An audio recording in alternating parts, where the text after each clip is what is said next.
In his notable 1963 address at American University, John F. Kennedy asked, "And is not peace in the last analysis basically a matter of human rights?"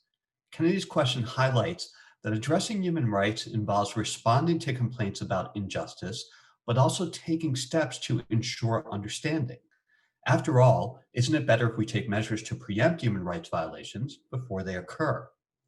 Over the last 3 years, my research partner Alice Chan and I have been deeply involved with researching one of these preemptive measures at understanding.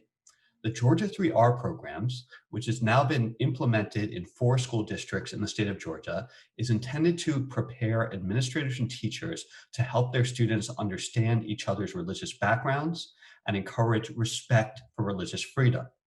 The program is administered by the Religious Freedom Center, which has long experience with addressing religion in a nonpartisan, non-denominational way consistent with the Constitution's First Amendment. One especially notable aspect of the Georgia 3Rs program is that it takes place in Georgia.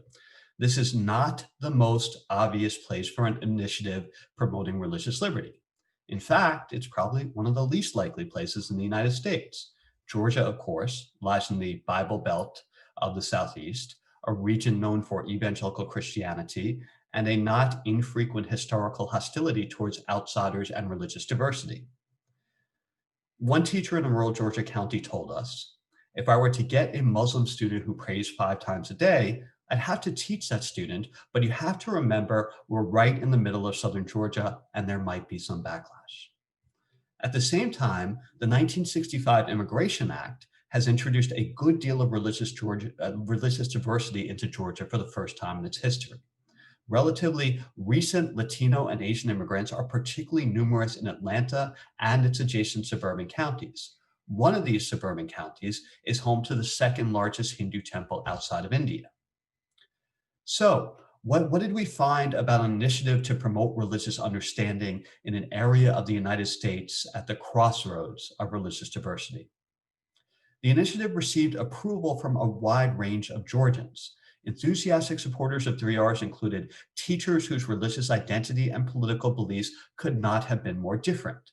We heard positive feedback from a former football coach with a tattoo of a crown of thorns and 3 nails on his considerable bicep, and approval from a teacher who self-identified as an atheist and spoke highly of a class lecture he once received from the Georgia director of the American Civil Liberties Union. Different constituents found different sources of appeal in the training. Religious minorities saw the course as a way to promote an understanding of their faiths. Atheists and agnostics appreciated the way that the course reinforced the value of religious liberty and its roots in the American constitutional tradition. Evangelical Christian pastors appreciated the way the course taught students basic facts about the Christian tradition they can no longer count on younger generations to know. Promoting religious understanding and respect for religious freedom is more difficult in some places than others in the United States and in the Bible Belt. In the religiously diverse Atlanta suburb of Gwinnett County, the Georgia 3Rs approach had the approval of top administrators and a sizable number of teachers who were enthusiastic about the course. The 3Rs, however, had a difficult time finding a district in rural Georgia to pilot the project.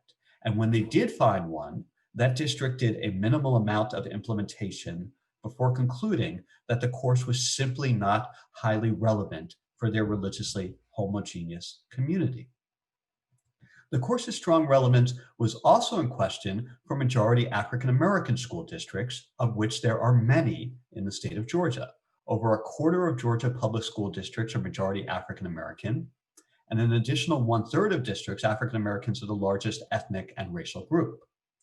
African American educational religious leaders did not object to the training involved in 3Rs, but they did wonder about the priority of the training for their communities. How will this help teachers or principals in the Vine, a predominantly African American neighborhood in Atlanta? One African American pastor asked us. Or the 4th grader who was worried that his father just got sent to prison. The pastor proceeded to list issues related to poverty, food security, and injustices in the criminal justice system that disproportionately plagued members of his community. Several African American religious leaders suggested that a school training about religious freedom make a more explicit connection between religious freedom and other human rights and social justice issues faced by African Americans in Georgia. They also noted that the history of injustice within Georgia's religion and the way that evangelical Christianity has been used frequently to promote white supremacy should also be examined in such training. These observations remind us that complaints about injustice cannot be absent even when educating for peaceful understanding.